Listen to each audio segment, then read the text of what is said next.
semaine et les viticulteurs sont inquiets. L'été dernier, leurs vignes ont été endommagées par de très violents orages de grêle. Du coup, ils s'attendent à une production moins importante, mais la qualité devrait quand même être au rendez-vous. Reportage de Benoît Gadret et de Jean-Claude Martin.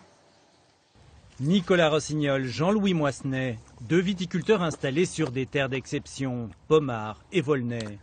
Deux vignerons que nous avions rencontrés au mois de juillet, au lendemain d'un orage dévastateur. Grêle, vent violent, 1350 hectares touchés parmi les plus grands crus de Bourgogne. Donc là on voit clairement, vous voyez, une feuille, voilà ma main derrière, voilà ce qui reste. 2 mois plus tard, l'heure est à la vendange. Nous retrouvons Nicolas Rossignol sur une parcelle de Volnay premier cru.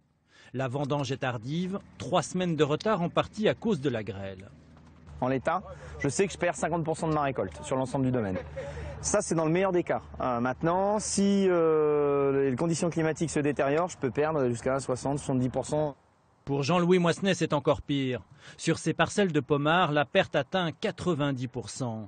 Le fruit est rare, la récolte doit être exhaustive. Voilà une grappe qui a été touchée par la grêle, vous avez vu ce qui reste. Et ça, on le récupère. Je peux vous dire que cette année, la moindre grume est récupérée.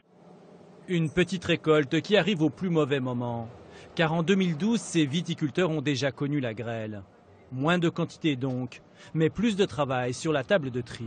On va essayer d'éliminer tous les parties, les baies sèches un peu abîmées.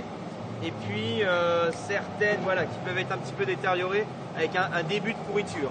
Très peu de raisins donc. Mais qu'en sera-t-il de la qualité du millésime ? On n'aura pas un millésime exceptionnel comme on a pu les dernières années. Par contre, on a le potentiel de faire encore très bon. Peu de bouteilles seront à vendre. Et Jean-Louis Moissenet a déjà prévu d'augmenter ses tarifs. Ça sera sûrement une belle augmentation, au minimum de 30%. Le paradoxe veut que l'offre de premier cru de Bourgogne se raréfie, alors que la demande, notamment étrangère, a rarement été aussi forte. C'est le premier loisir culturel en France. On pourrait